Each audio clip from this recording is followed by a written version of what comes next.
What is going on, guys? Welcome back to the channel. My name is Miguel and you're watching Miguel EDC. Today I have an awesome review here for you guys. That's right, we're back at it again with Sitivien knives.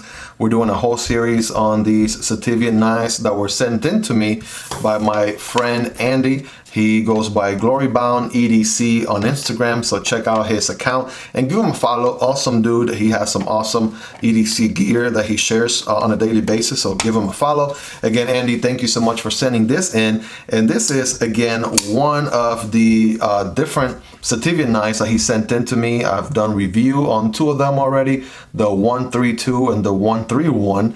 Every Sitivien goes by this model name right here on the blade, so we're looking at the 128 model right here, this particular one. And again, I'm super grateful that he sent me some gear for me to review and create some content around. For the record, Andy is the very first viewer of the channel that sent in some gear for me to review, for me to check out. So I'll always be very, very grateful for that. That being said, guys, you'll find affiliate links for this knife and every other knife that you'll see in this video. So if at any point you want to check out these different models, prices and everything, make sure to check those affiliate links down there. Those do help out the channel at no extra cost to you. And without further ado, we're going to jump right into the review because that's how we do stuff around here, rapid fire style. Let me grab my measuring tape, bada bing, bada boom. And we have a overall length of, ooh, this is a big boy right here. That's what she said. We got 8.5, 8.6, 8.7 inches. All right, it's gonna be definitely a pretty substantial size right there. Enough of that's what she said jokes, you guys. Anyways, blade length, we have a 3.67, 0.336, 3.7. Cutting edge, we have a good like 3.6, 3.7 inch cutting edge, and the handle is going to be around 5. Is that 5 inches? Sure looks like 5 inches right there. So those are your overall measurements on this bad boy. So what sort of materials are we working with here? So we have D2 so far. That's what we've been seeing on Sitivien knives here in the channel so far, at least all the other ones I've reviewed to this point. And yeah, D2 very common for this price range. And this one is rocking a stonewash finish, right? Different than the other ones that we've seen, because bell satin finish is pretty good looking on some of these other ones, I gotta tell you, so I love that. But we'll do some quick size comparisons here in a moment. Flat grind going through all the way on this knife. This blade is going to be a slicer. I'm just going to tell you that right now. This thing is going to slice for days, and it certainly has been a pleasure to EDC the entire time that I've been just carrying it since Andy sent them over. So flat grind, stonewash, D2 right there. As far as the handle, we have Jade G10 going on, but I do believe if you check out the affiliate link below, there's just so many different color options. So whatever color of the rainbow, right? Skittles reference right there. Whatever color of the rainbow you like, I believe they have it as an option. So check that out. And without further ado, let's jump into some size comparisons. So here is another one Sitivien knife that I reviewed already, the 132, right there side by side. And actually, I should probably do, that one was on G10. G10. It is G10, but on Jade, this one is on the blue G10. All right, so definitely a little bit longer than that. It is going to be definitely a big, large knife. Here is the model 131. I also just reviewed this one as well if you want to check it out, right? D2 also, Sitivien knives. Got the whole Sitivien family going on right here. Thanks to Andy for hooking it up. And yes, this one's just a little bit shorter, just a tad bit shorter right there. Last but not least, check out the Win Plus, also from Andy here. This is the 3344 model. This one's pretty interesting, and I cannot wait to do the review on this one, because the way to disengage this mechanism right here is unlike anything I've seen in any other knife. So definitely make sure to stay tuned for that, and smash that subscribe button if you haven't already, and hit the like button, because that's what we do around here. We talk about knives. That's what we do. So that being said, I get carried away, guys. My bad. I'm having a little bit of a tri-state EDC vibe going on here. I don't know why. I've just been checking out his content so much lately. The usual suspects, the PM2, of course, from Spyderco, the Para 3. I mean, this thing is going to be larger than the PM2, right? Of course, larger than the Para 3. So, I mean, again, did I mention we're talking about a large knife? Sure are. Here's a Demko AD 20.5 Shark's Foot Edition. Boom, larger than that. And then last but not least, let's check out the Rap Model 1. Will you believe that for the longest, the Rap Model 1 has been a staple in the channel. It's being one of the largest knives I own, with the exception of some other fixed blades. But yeah, it's actually, you know, by a hair larger than the Rap Model 1, and therefore, of course, larger than the Rap Model 2. That's just how it works, right? We're dealing with the larger knife right here. So if that's your style, this thing is going to be right up your alley. Absolutely. So action wise, what is the action like on this knife? Well, first of all, no flipper here. So compared to the other ones that we've looked at, the 132, 131, which were flippers only, this one is not a flipper, but you do have thumb deployment right there. Bada boom, right? And that thumb deployment works really, really good. It could have been rounded a little bit better, but it still gets the job done. But that's just me. So that definitely works. It has one on the other side, which is also pretty functional, right? You could reverse flick. So that by default gives this knife an additional deployment option over those other two, which were exclusively flipper only. So you could thumb deploy and reverse flick this guy, which is nice. Oh, wait a second. Did I just do what I thought I just did? Can you front flip this guy? All right, you guys saw that. You guys saw that on camera. You're my witness. I just did that, and now I can't do it again. So I don't know. Maybe a potential front flipper, but maybe I don't know. Maybe, okay, I see what happened. So the D10 wasn't fully, the blade wasn't fully in. It was something like this, and that's how I managed to do it. But it is not a front flipper. It is not a front flipper. So don't go breaking your thumb there trying to make it a front flipper when it's not. All right. That being said, yeah, so very, very good action. This guy does run all on ball bearings. A little bit of CLP. Thinking of KPL. Yeah, a little bit of KPL will come a long way on this guy. But I mean, it's still pretty good, pretty smooth. If you want it to be a little bit smoother, you could add a little bit more on there.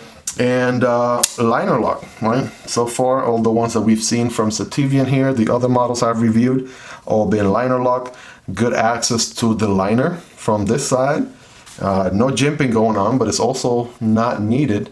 You do get a little bit of a like an additional cutout, even a half circle going on there, and it's just very, very functional right there to, you know, disengage the blade. All right, carry profile time here next to the Para 3, and therefore the PM2, and yeah, definitely gonna be thicker than both of those. Definitely gonna be thicker than the Demko AD 20.5 and the Rap Model 1. All right, if I can align them, that'll be great. There you go, thicker than the Rap Model 1. Length and height is probably gonna compare to the Rap Model 1 the most. Here's the Rap Model 2, of course. Yeah, definitely a lot closer to the 1. The other suspects right here, well, the typical one, the AD 20.5 Shark's Foot here, clip point, same thing. You know, these are going to be a little bit taller because of how much the blade sticks from the handle. Here's another one you haven't seen as much. I did an unboxing on this one, and soon I'll be reviewing the Demko AD 20.5 Shark Cub. All right, so this has been an interesting one. It's a slimmer version, shorter version of the regular size AD 20.5, and even so, it is slimmer than the Shark Cub. So, and last but not least, the usual suspects, the PM2 and Para 3, right? So those have the Spidey hole. Obviously, they're going to be taller there, but you know, you guys be the judge, giving you some ballpark ideas there.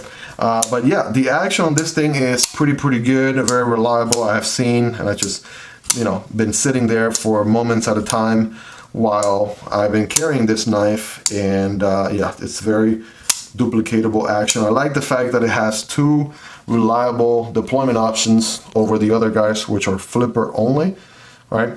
You have exposed liners going on throughout, and you have some jimping going on right here. It's not your typical jimping, but it's a little bit more like a wavy pattern right there. That's certainly functional for sure. And you have the same wavy pattern, if anything, right here at the bottom with the liners. So there's that. Ergonomically speaking, right? You basically have a rectangle, if anything. The cutout right here for the liner does help your index finger kind of find its home. And as you can see, I have medium hands, not the largest, not the smallest, and there's still plenty of handle going on there. So you have a good amount of handle real estate, right? Coming up with some fancy terminology for you guys. Plenty of handle real estate, and ergonomically speaking, that's pretty good. The pocket clip is very comfortable. I want to say the bill here might be the only thing that I'm not a huge fan of. I would have rather preferred this pocket clip right here on the other models. So this one is a little bit more of a down curve and then swoop up, but then back to flat. Whereas this one here has the bill and it doesn't continue further. So you do feel that one in your palm a little bit more. Lengthwise, it's actually a little bit longer, which is yeah, much longer than the other ones, as you can see there. And it is not reversible. So again, that might be another sunk right there for, you know, leaving my lefties out in the dark. It is deep carry. You know, maybe this little peak right here is only the amount of the knife that's gonna show out of the pocket. But my lefties are SOL, which is not a good thing, you know. Knife companies making knives these days, 2023, going into 2024, you have to, you know, make it reversible for lefties. That is just a good chunk of the population right there that also would appreciate some love. So make those pocket clips reversible will be one of my recommendations there, if anything. This guy is milled. Yes, there's plenty of milling going on and plenty of pocket lint, right? So yeah, don't go thinking that this thing is fresh out of the box, because it is not. Give it a good blow right there. But yeah, you can clearly see the milling going on both sides. So let's get a good weight on this bad boy. My guess is if it's anywhere around where the other Sitivien knives have been, 5.2. All right, I'll put a pin on it. 5.2. How about that? It is actually 4.8. Actually 4.8. The 132 was exactly 5 ounces, so this one's a little bit heavier. The 131, this model here, was 5.1, so this one's even lighter than those two. So 4.8 ounces. The blade stock thickness on this bad boy right here is going to be 0.13, so that's good geometry right there, especially for a flat grind. So it's gonna, the thickest point is gonna be 0.13, and it only gets slimmer from there. As far as the handle goes, what's the thickest portion of the handle? This is a little bit thicker by, you know, very small margin, 0.6 inches right there as far as handle thickness goes.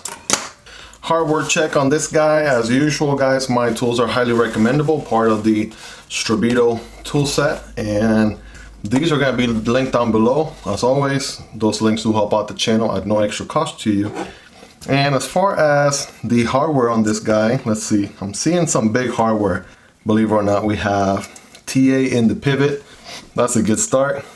And we have big hardware all throughout. How about that?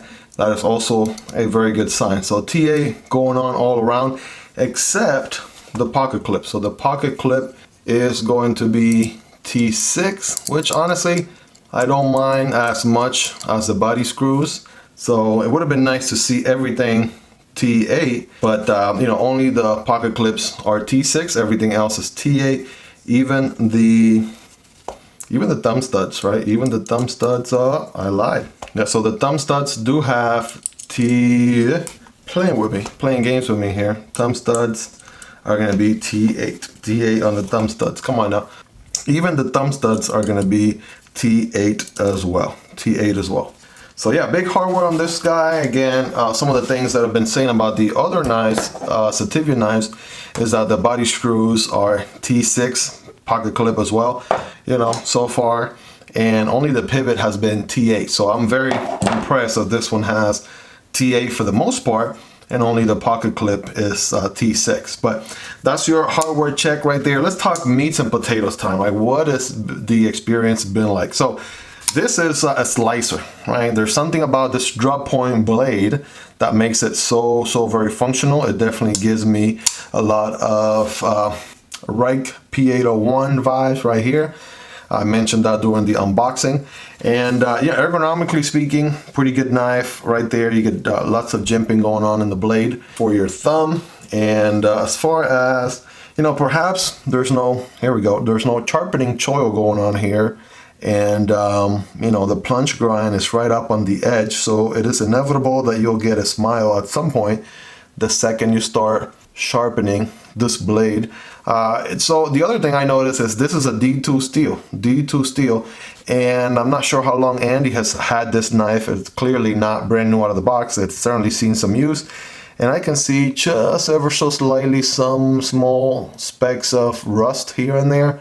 I'm not sure how much of those might come off, but D2 is not corrosion resistant, so you definitely would want to take care of the blade, you know, give it a good wipe and things like that after a good whole day's worth of use, if anything, to keep it nice and pristine in good condition, rust free, if you can avoid it. But I'm sure, I mean, this thing, actually, this is more affordable than some of the other knives that we've seen. This one comes in at $25.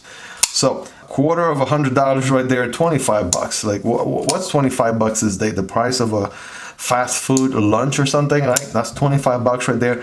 I can tell this is a nice, you know, beater, right? It's functional, budget knife. I think at some point Andy tried to put an edge on this thing also. I can see a little bit of that right there on the edge. And can it cut? Can it slice? Well, it sure can. It sure can. Let me get some paper out here and let me show you.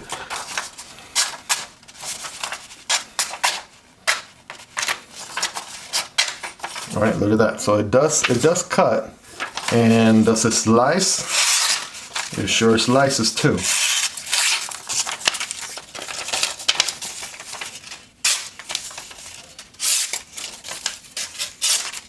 And can it also do cardboard? Well, it sure can, right? Check this out. When cutting cardboard, doesn't cut perpendicular, but at an angle. And here it is. Boom. See, that didn't have any hesitation right there.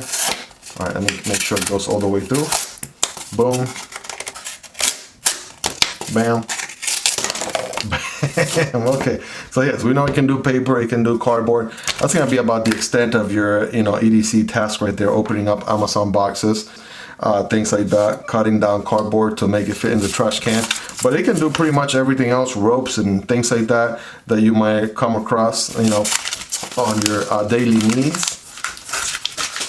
So yes, very, very functional knife right here, 25 bucks, right? This is the, you know, one of the best budget knives right here for the price. This D2 blade is going to put in work and last a very, very long time. The handle is very nice and comfortable, right, to hold. It is a flat grind, so it's going to be very, very slicey. Stone washed finish right there, so you can hide away different scratches and things on the blade. I mean, what is there that I haven't mentioned already? Well, there you have the, well, there you go. Take a look at the lanyard hole right here. It is nice and prominent all the way through. This one is pretty sandwich construction, so no back spacer on this one as with the other models. So that's maybe something to consider. Again, these two are about 30 bucks, so you know, $5 more, you know, back spacer right there, matching G10 colors if you're into that. But I mean, you know, very, very functional knife. Definitely gonna get some work done for 25 bucks. Highly recommend this thing. Has been an awesome knife to EDC. I know I can beat on it. It's gonna get work done. It is so affordable that I'm not gonna be concerned if, you know, I abuse it too hard. I mean, I'm still gonna use a knife for cutting purposes. I'm not gonna pry or anything with it or use it in any way that I shouldn't be using a knife. So I'm still gonna use it like a cutting tool, but I know for a fact that it can definitely do a lot of work. It definitely punches above its weight for the price. You know, it is pretty neat and definitely extremely capable. So if you're looking for a couple of things, two reasons. So you might be looking for a knife to gift a friend to get him into the EDC hobby. Well, this is a nice contender right here, 25 bucks. You're not gonna break the bank, depending on where your budget is. Of course, if your budget is higher, you might be able to afford a higher quality knife. But if you only have about 25 bucks, I mean, like, you know, doesn't get better than this as far as budget knives go. So that's one thing. So recommending it to a friend or family member, getting somebody into the EDC hobby, right? If they're carrying their first knife or what have you. But the other alternative is you're looking for a secondary, a beater, something that you're carrying on perhaps for those more hardcore tasks, if anything. That might be the other scenario that I would highly recommend this knife, because as you can see, Andy has been beating on this knife, even has some specks of rust and things like that, and it's still going, right? Nothing is slowing this knife down at this point. It still has a lot to go. Two things, if anything, I would have loved to see implemented on this knife. Again, the plunge grind, or maybe giving it a sharpening choil here, perhaps that would have helped. Reversible pocket clip, that's a small nitpick. And it would have been nice to have a dedicated forward choke position or finger choil right here. That would have been very nice for a knife this large, right? I'll give you guys a perfect example right now. Here's a tiny little knife that I'm EDCing as well. This is the Divo Knives NIP, and even this small of a knife right here has a finger choil, right? Allows you to get a better grip, more control of the blade right here. And I mean, finger choils are amazing. Everybody in the EDC community loves a good finger choil on their EDC knife. And maybe that's the only thing that we're also missing here. A good functional finger choil for as large of a blade as this is would have come in clutch. But again, those are small, nice to have features, right? Like nitpicking, nice to have features. But for 25 bucks, you're getting quite a lot of knife for the money. Multiple deployment options, good steel, very sharp, functional design. Boom, there it is. That is the ST128. Perhaps give it a different name. That's my only other thing I would mention. Be more creative with the model names. But other than that, very functional utility knife right here.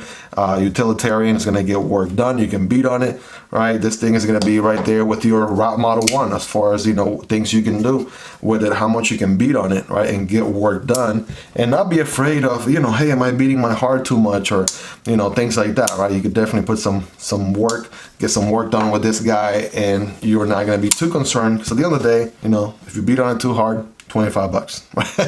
That's what we come back to it. But there you have it. There's the Sitivien ST128, and I've been trying to wrap up this video for quite a bit here, but you guys let me know your thoughts in the comments. Do you like it, dislike it? What do you like? Perhaps what would you have wanted to see differently? If I miss anything in the review, you guys ask away in the comments. I'll be happy to address any concerns you may have down there. As always, check out the other reviews on the ST132 if you haven't already, from Sitivien as well. Check out the review on the 131 right there. That's also been released. And coming up is the review for the WinPlus 3344. This guy right here with a very interesting blade release mechanism. So that's coming up. Probably gonna link it right here at the end of this video, if that's ready for you guys to check out. As always, if you made it to the end, you guys are the real MVPs. Check out the Patreon link in the description if you want to support the channel even more. Don't forget to like and subscribe, and you guys have a wonderful rest of your day. I'll be catching you guys on the next one. Peace.